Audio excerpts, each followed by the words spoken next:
Nos diz o texto, Gênesis 4. O Gênesis é depois da capa, tá, pessoal?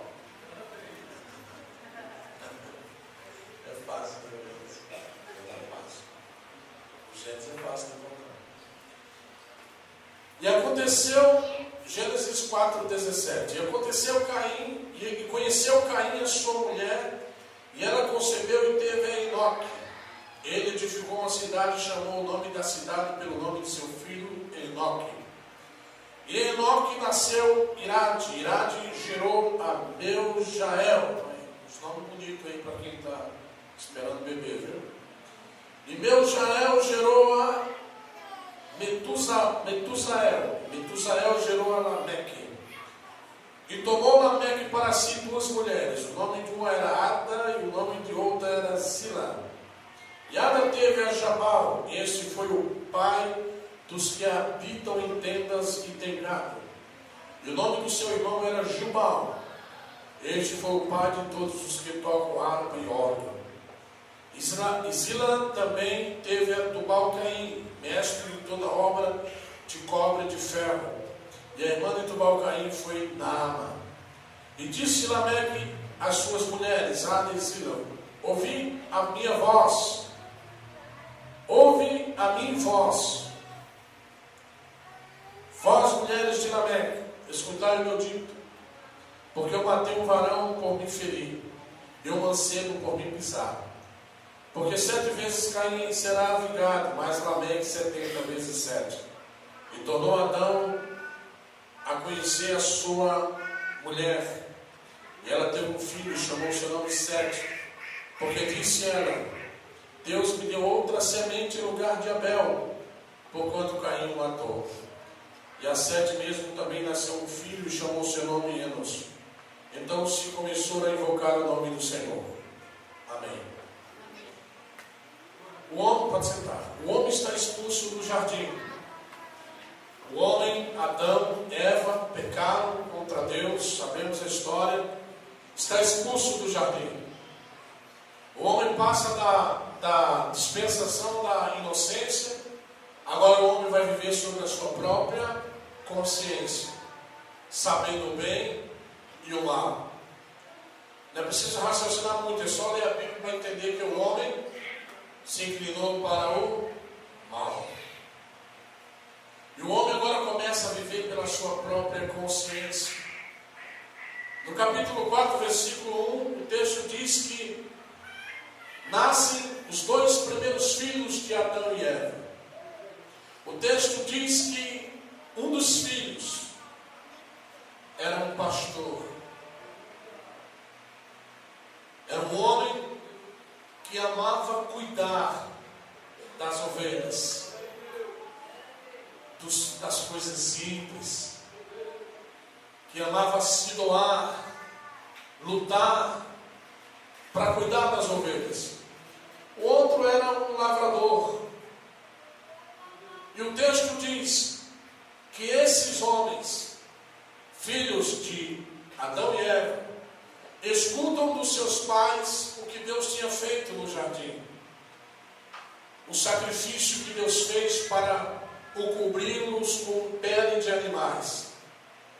E criou-se no coração desses homens o desejo de fazer um sacrifício a esse Deus. Um sacrifício de adoração. E os dois apresentam o sacrifício a Deus. A Bíblia diz que Abel trouxe do primogênito das suas ovelhas e da gordura, e atentou o Senhor para Abel e para a sua ovelha. Mas Caim trouxe, mas para Caim não atentou. Irou-se Caim fortemente e decaiu o seu semblante. Começamos a ver que quando o homem começa a viver pela sua consciência, nem todos fazem o que é certo diante de Deus. Nem todos fazem o que é justo diante de Deus. E é essa a minha preocupação como pregador do Evangelho nos dias de hoje. E como membro da Igreja de Cristo, a minha preocupação é a seguinte: de que lado que nós estamos? Qual é a nossa preocupação? Hoje nós somos seres humanos e sabemos que o homem hoje vive pela consciência do conhecer o bem e o mal, devido ao pecado de Adão. Agora, para que parte nós temos nos inclinado para fazer as coisas certas ou as coisas erradas? Para que lado nós, como cristãos, temos nos inclinado nos últimos dias da igreja? Adão e Eva tinham acabado de ser expulsos do jardim, agora tinham que viver, tinham que criar uma geração. Por causa disso, Abel perdeu a sua vida. Qual foi o crime de Abel? Por que ele morreu? O que ele fez de errado? Abel morreu porque fez o que era certo. Porque fazer o que é certo nos causa desafios. Quando agimos como a Bíblia nos manda, quando nos comportamos, quando a Bíblia nos manda, somos criticados, horrorizados. E se alguém pudesse fazer em nós o que fizeram com Abel. Quando se junta uma turma de crentes para profanar o nome do Senhor em nome de Jesus, para defamar o nome de Deus. Esse dia eu estava vindo da escola em Osasco e eu parei numa barraca para mim. O outro falou, para a barraca, sabe o que é, né? Lanchar. E do lado tinha um bar, né? E os caras estavam cantando aquela música do Regis Danese no bar. Entra na minha casa, na minha vida, tomando cachaça e ouvindo a música do Regis Danese. E eu falei para a moça que estava servindo, que era cristã, o nome do Senhor já não está valendo mais nada. E há cristão que diz, isso é bênção, isso é de Deus, isso é Deus entrando nas vidas, meu irmão, acorda. De que lado que você está? Está do lado de fazer o sacrifício certo, doloroso. Está do lado de ser criticado pela verdade. Meu irmão, nós não vivemos à toa, não. Nós temos um manual de regras para ninguém é crente porque acordou um dia, deu um estalo na mente de sou crente. Ah, que milagre, Jesus, amém? Foi o milagre da nova convenção. Não, senhor. É crente. Está acreditando em Jesus. Agora você vai ter que andar conforme a Bíblia te orienta a andar como crente. Você agora vai viver como a Bíblia diz que os crentes têm que viver. Você agora vai andar como a Bíblia diz que os crentes têm que andar. E é difícil. Porque nós estamos vivendo num momento de muito emocionalismo, de números, de agrupamentos. Estamos esquecendo do que é fazer certo. Irmãos, não somos mais inocentes. Éramos inocentes antes de Adão pecar. Pecou, acabou. Agora é a lei da consciência. Sabemos o que é certo e o que é errado. E se não tivermos força para fazer o que é certo, clamamos pela graça de Jesus para nos ajudar a fazer o que é certo. Abel perdeu a sua vida. Abel seria uma geração que talvez viesse a construir uma geração de adoradores. Mas quem sobrevive? Caim. E quando Deus vai conversar com Caim, que faz uma pergunta para ele da seguinte forma: aonde está Abel, teu irmão?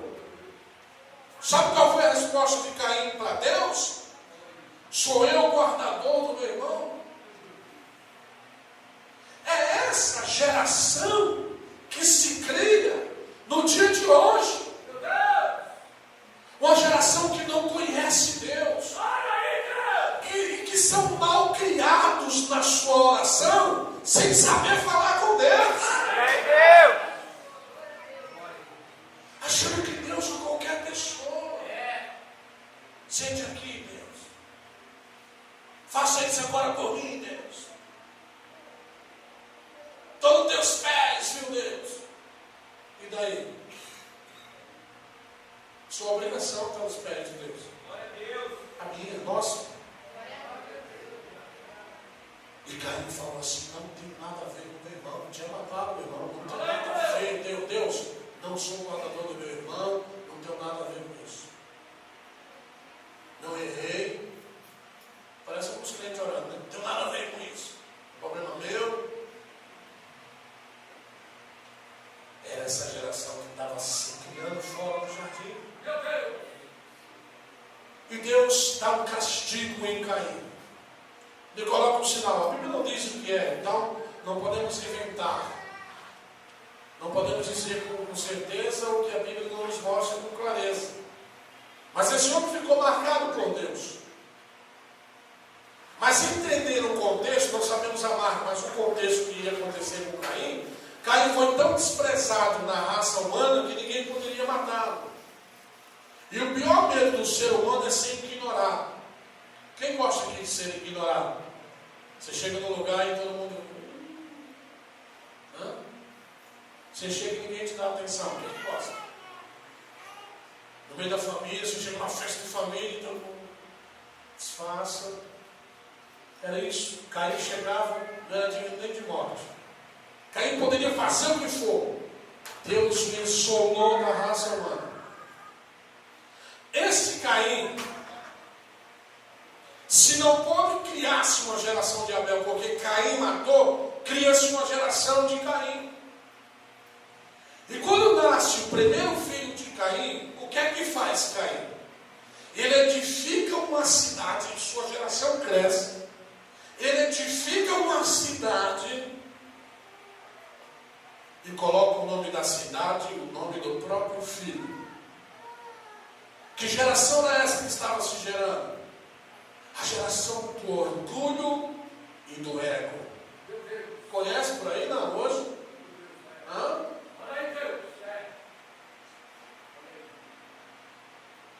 A geração do orgulho e do ego. Como é que você vive? Não, é relativo. A Bíblia é relativo. Cada um tem a Bíblia de um jeito, meu irmão. Não vem não. É relativo. É o Espírito que revela aqui, o outro revela ali. É relativo. Não é relativo. A Bíblia é a regra absoluta de conduta do homem. Para mim, para você, para o menor, para o maior, para o ancião, para o solteiro, para o casado. A questão de excluir Deus. A primeira coisa que fez Caim, exclui Deus dessa cidade. Essa cidade vai ter o nome do meu filho. Depois do filho de Enoque, nasce Lameque, neto de Caim. Caim traz um orgulho. Lameque traz uma coisa muito pior. Lameque traz a poligamia. Primeiro homem a casar-se com duas mulheres. Era uma geração, quando eu li esse texto, meu irmão, eu vejo a geração de hoje sem freio, sem limites. E esses males batendo na porta da igreja, batendo na porta do coração do cristão. Nunca se viu tanto crente se divorciando, abandonando família. Você é crente, meu irmão? Ah, mas eu sou feliz, casado. E quem disse que casar é para ser feliz? Quem falou essa mentira para tu? Casar é para fazer outra pessoa feliz. Você vive para outra pessoa. Ou nunca disseram isso? Hã? Eu quero casar, quero viver para mim. Esquece isso, meu irmão. A Bíblia diz que os dois serão um. Você vai viver para outra pessoa. A decisão não é sua. As vontades não é mais sua. O querer não é mais seu. É de outra pessoa. E essa onda tem invadido a igreja. A onda do divórcio. Por que você está separando? Compatibilidade de gênero. Como é o nome do negócio? Compatibilidade de gênero. Não dá mais para suportar. Tu é crente? Aguenta aí, camarada. Tem uma regra para você. Tem regra para você. A Bíblia diz que até se o marido não for crente e quiser continuar com você, a Bíblia diz que não pode deixá-lo. Mas disseram para mim, meu marido não é crente, Deus vai matar ele. Vai ficar vivo. Ele ama você, vai ficar vivo. E não o largue, diz a Bíblia. Glória a Deus. É porque não podemos viver debaixo de conceitos humanos. É por isso que o pessoal, muitos deles, não querem estudar a Bíblia. Que eles querem viver a forma que eles acham que tem que viver. Eles querem tomar as decisões que acham que tem que tomar. E isso não funciona na igreja. Porque a igreja tem dono, meu irmão, e tem regra. A Bíblia sagrada é a regra da igreja.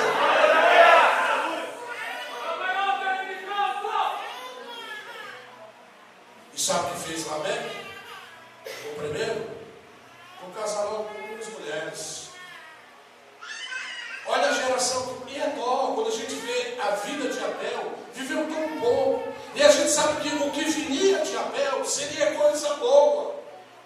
Mas o homem está vivendo pela sua consciência má. Parece que cada tempo que se passa, a gente se inclina mais fazendo o que é errado. A gente gosta de ser insubmisso. Não queremos receber mais ordens. Pastor? O que é isso? Na minha vida sou eu. Então tu não é ovelha, rapaz. Então tu não é ovelha. Se tu és ovelha, precisas de um pastor.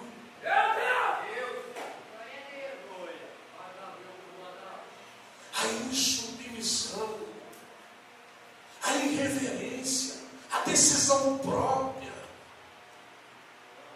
Era a geração que se criava depois da morte de Abel. Nasce o terceiro filho da geração de Caim, o tal de Jabal. Esse foi o pai dos que habitam em tendas em telhado. Aí já viu o pregador da prosperidade pregando, dizendo assim: está vendo? O primeiro homem próspero na Bíblia. Não é esse o texto. O primeiro homem vagabundo na Bíblia. Porque a ordem de Deus para o homem era lavrar a terra e trabalhar. Sabe o que ele fez? A mão dele foi de gado. Eu trabalhar, estou fora. E essa geração hoje, gente? Meu Deus. O que encontramos é pessoas que não gostam de trabalhar. Jesus, amanhã é segunda-feira. E tem uns que falam até piada com o nome de Adão sem ter entendimento, né? Quando chegar no céu, pegar Adão, porque eu trabalho no caso de Adão. Não. Você trabalha, o homem trabalha, porque ele nasceu para trabalhar. Leia o texto. Leia o texto. O homem nasceu para trabalhar. Veja Gênesis 2 e 15. Leia comigo. Gênesis 2 e 15.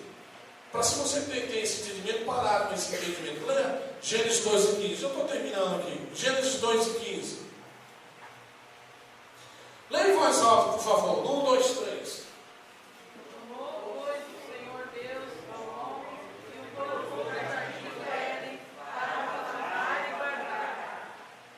Para que Deus colocou o homem no jardim? Para trabalhar. O homem já tinha pecado aqui? Não. Então nasceu para quê? Trabalhar. Trabalhar, meu irmão, é a palavra milagrosa. Glória a Deus. Cuidar da família. Despertar. Tem camarada que é sustentado pela mulher e eu fico dando glória. Né? Deus preparou essa mulher para mim. Isso é uma bênção. Trabalhar, meu irmão. Trabalhar. Cuidar da família. O que fez Jabal? Estou fora. Nasce o quarto da geração de Caim, o tal de Jubal. O que fez ele? É o camarada que inventou a música. Benção, aí. Criou harpa, órgão. Mas o homem que trouxe a música para profanar o nome de Deus. É a geração que hoje está diante de nós. Onde o nome de Deus não é temido na música. Onde o nome de Deus não é temido mais nas reuniões de adoração. Onde os louvores que são feitos em nome de Deus voltado para os homens. Nós temos regras. Nós temos a Bíblia. Nasce o quinto por nome de Tubal-Caim. O que fez esse homem? Foi o primeiro a inventar as armas. Depois o que faz Lameque? Mata um homem e um jovem. Se Caim matou um, eu matei 2. Olha a geração que está se criando. E olha a geração que está em nossa volta. É a mesma. A vida humana já não vale mais nada aí fora. Mas tem que ter valor aqui dentro. Quando perdemos um irmão, ou quando desviar na fé, não é motivo para festejarmos. E nem dizer eu sabia. E não dizer assim, é isso aí. Era fogo de palha mesmo. Não ia muito longe não. Não, é para chorarmos, lamentarmos, prantearmos, porque um de nossos irmãos perdeu a fé.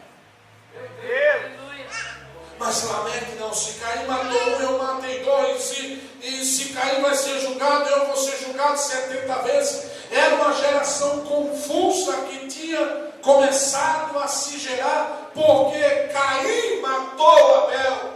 O pastor Abel foi morto, porque entregou um sacrifício certo, porque entregou um sacrifício que agradava a Deus. Deixa eu dizer uma coisa aqui para você, meu irmão. Não se iluda, não se confunda com esse evangelho humano que estão se pregando por aí, nas rádios e televisão e internet. Estas mensagens cheias de luzes e fumacinha, gelo seco. Você é cristão, você tem o Espírito de Deus. Tema a Deus, e esta é uma das maiores sabedorias do homem. Obedeça a palavra de Deus. Olhe para esta bússola que sempre vai te guiar para o caminho certo, meu irmão. Movimentos evangélicos, pregações de evangelho vão surgir aos montes. Porque o homem comeu a árvore do conhecimento do bem e do mal. Homens para ludibriar, para enganar, para iludir em nome de Deus, vai surgir de monte, vai criar na raiz da terra, como se fosse uma praga.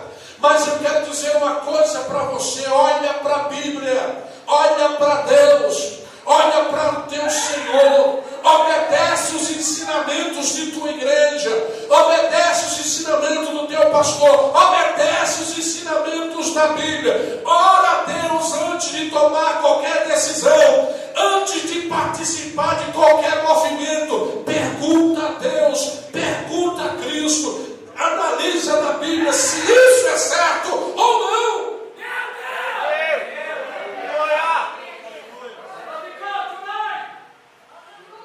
Eu não sei vocês, mas eu passei pela pior experiência do mundo.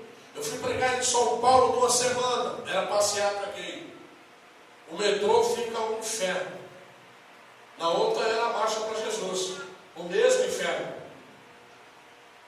O mesmo inferno.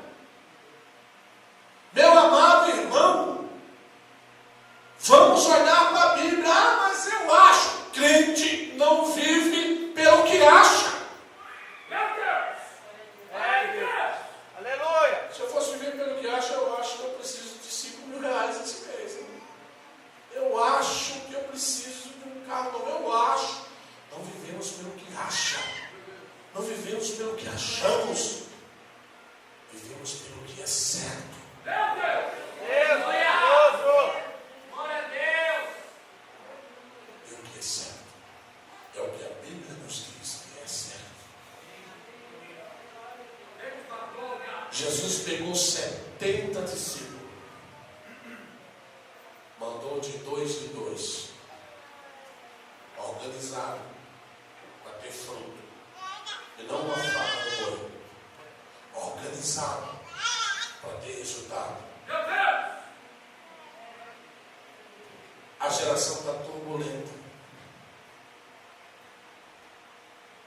mas nasce o terceiro filho de Adão e Eva, por nome de Sete. E Eva faz a questão de dizer: e tomou Adão e conheceu sua mulher, e ela teve um filho e chamou o nome de Sete, porque disse ela: Deus me deu outra semente em lugar de Abel, porque Caim matou. O que Eva estava dizendo? Se Abel estivesse vivo, a gente não estava convivendo com essa geração pecaminosa, de uma geração de adoradores fazendo a diferença.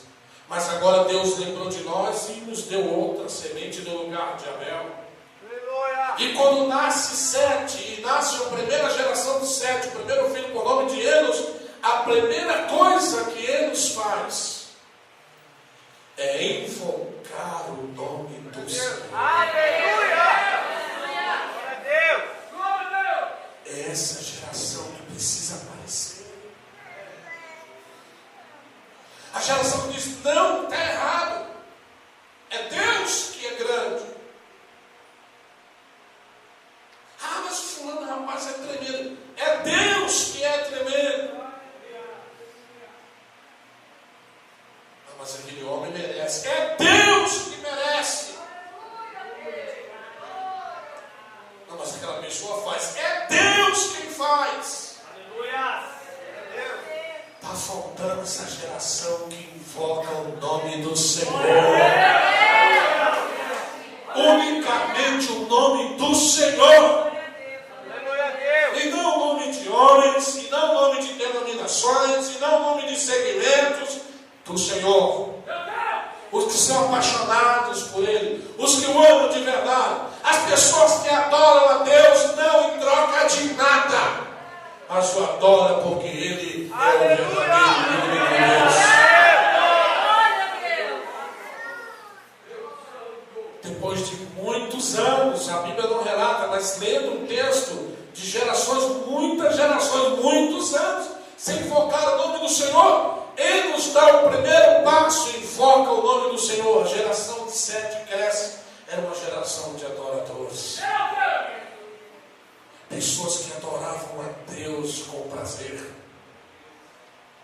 Em meio a uma geração pecaminosa que já tinha se formado de Caim, alguém fazia a diferença. É isso que eu quero que você se conscientize. E você diz assim: eu comecei a estudar com um cristão, mas está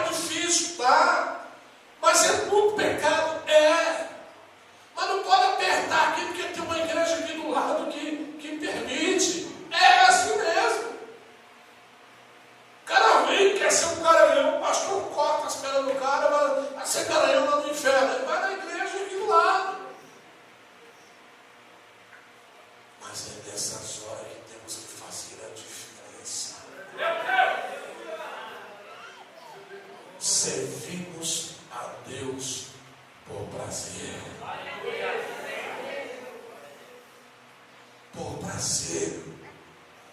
Não é por nada. Não é por fama. Não é por posição. É por prazer. É porque o amamos. Porque Ele nos amou primeiro. A geração de Sete cresce. Quero concluir aqui. E no capítulo 6, mais uma vez, a geração de Caim vence. O homem, os filhos de Sete, que você vê aqui, ó, viram os filhos, de Gênesis 6, 2, viram os filhos de Deus, que as filhas dos homens eram formosas, filhos de Deus, da geração de Sete, filha dos homens, da geração de Caim, amaldiçoada. A geração de Sete começa a se misturar com a geração de Caim. Aí agora, meu irmão, não tem jeito. Gênesis 6 e 3. Então disse o Senhor: não contentará o meu espírito para sempre com o homem, porque ele também é carne. Porém, os seus dias serão de 120 anos. Deus decide, e porque Deus tem o poder de decidir, e Ele fala assim: olha, chega, o homem não viverá mais do que 120 anos. Esse dia morreu com 118. Duvido passar de 120. Deus disse: não viverá mais o homem mais do que 120 anos. Chega. E tem mais uma coisa: vou destruir tudo que construí. Essa geração conseguiu contaminar a geração de Sete. E vou destruir. E Deus destrói mesmo. E Deus vai destruir esse mundo. Glória a Deus. Mas na geração de Sete, se você olhar no capítulo 4, no capítulo 5, desculpa, versículo de número 29, na geração de Sete tinha nascido um homem, por nome de Noé. E Lameque, o outro Lameque, agora pai de Noé, disse assim: este nos consolará acerca de nossas obras e do trabalho de nossas mãos, por causa da terra que o Senhor amaldiçoou. O pai de Noé tinha feito uma profecia de que Deus iria destruir a terra, mas que Noé seria um canal para Deus. E quando Noé começa a conhecer a Deus, a viver o Senhor, e o Senhor decide destruir toda a geração pecaminosa, o versículo 8 diz assim, olha: Noé, porém, achou graça aos olhos do Senhor. Gênesis 6 e 8. E nós olhamos para o texto e dizemos assim: está vendo? Noé entrou na arca porque era justo. O versículo 9 diz que ele era justo. Mas o versículo 8 diz que antes dele ser considerado justo, Deus achou graça nele. Glória a Deus. Favor de Deus. O que eu quero dizer para você? Você pode dizer assim: pastor, você está pregando um evangelho perfeccionista. Não tem como ser santo o suficiente diante do mundo pecaminoso. Não é isso, não. Eu estou dizendo para você: nunca esqueça do favor de Deus. E não se conforme com essa geração de crentes mundanos, profanos, avarentos, soberbos, imperdoáveis, que estão na igreja por interesse moral, sexual, financeiro.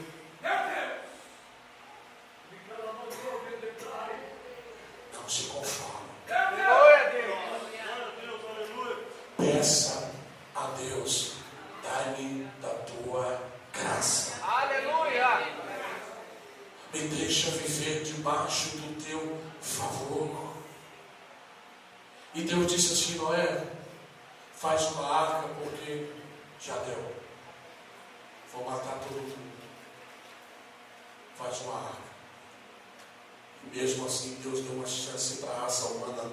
Antedilúvio foi 120 anos de pregação. E Jesus falou: assim como foi nos dias de Noé, assim será na volta do Filho do Homem. Aleluia. Qual é a nossa diferença para Noé? É que Noé fez a arca e começava a apregoar. Qual é a diferença na igreja? Está se calando, se conformando. É assim mesmo. Ah, tem uma moça na igreja que tem 2, 3 namorados. É assim mesmo, é Deus que vai julgar ela. Tem um camarada na igreja que é um garanhão. É assim mesmo, Deus vai julgar ele. Tem um querido da igreja que ele faz 3 coisas, 4 é mentira. É assim mesmo.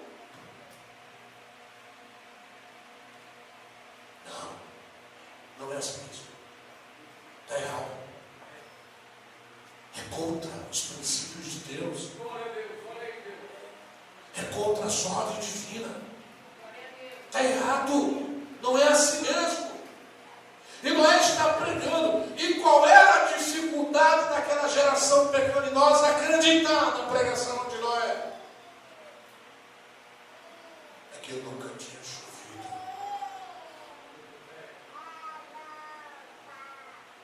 E Noé disse assim: vai haver um dilúvio. Nunca tinha caído uma gota d'água. E Noé disse assim: vai cair tanta água que vai matar todo mundo. Porque a terra era regada pelo vapor, diz o texto. E Noé está dizendo assim: vai vir água, gente. Vai vir água e olha, esse velho está louco. Qual é a diferença? Por que nos calamos? Você pode dizer: Guimarães, você está injusto. Nos calamos. Por que nos calamos? Não falamos mais da volta de Jesus. Aí, Deus! Receba a chave, carro, saúde, estrelinha na testa. Receba aí alguma coisa. Jesus não vem? Não vem mais? Vem. Agora, como falar da vida de Jesus num mundo maravilhoso que está o nosso país aí? Vai ter até a Copa do Mundo. Como anunciar que Jesus pode vir a qualquer momento? Quando o Brasil está chegando quase um país de segundo mundo na inteligência, na cultura, na intelectualidade. O povo brasileiro está ficando tudo sábio, tudo esperto. Até a mão de obra pesada está indo embora, porque agora é todo mundo engenheiro, todo mundo formado, todo mundo isso ou aquilo. Como pregar que esse mundo vai acabar e que o céu vai se abrir e que Jesus vai buscar um povo que fica dando glória, lendo a Bíblia, orando? Como pregar isso? É aí onde somos intimidados. É mais fácil pregarmos mentira e engano. É mais fácil dizermos a um homem que tenta, que deseja trair sua família, abandonar seus filhos, que Deus vai o usar, vai o abençoar e vai mudar a vida dele. É mais fácil pregar, mas é difícil dizer que quando o céu se abrir, só aqueles que estiver na graça e no favor de Deus é que herdarão o reino dos céus. E foi isso que fez Noé. Vocês não acreditam, não? E vai chover? Vai haver um dilúvio. E vai matar todo mundo. Vai vir o dilúvio. E vai matar todo mundo. Anuncia, meu irmão. Quando beberes esse pão, quando beberes esse vinho, comeres esse pão, anunciai a minha vida, a minha morte, até que eu venha. Anuncie. Tem uma geração pecaminosa aí, que já está envolvendo os cristãos. Tem uma geração ignorante, soberba, que já está invadindo os cristãos. Tem uma geração aí que só pensa em si mesmo, que já está invadindo os cristãos. Mas Deus precisa de você, meu irmão. Invoque o nome do Senhor, não se curva. Pregue a vida de Jesus. Anuncie que Jesus vai voltar. Anuncie que esse mundo não vai ficar aí nessa bagunça até a hora que eles acham que vai ficar, não. Tem um dia, tem um limite, vai chegar uma hora em que o céu vai se abrir, e que se nós estivermos em Cristo Jesus, a nossa arca da graça de Deus, não seremos atingidos pelo mal, porque estaremos protegidos lá em cima dos céus. Amém, querido? Deus abençoe vocês, em nome de Jesus. Amém. Olha que bênção. Viva a Bíblia.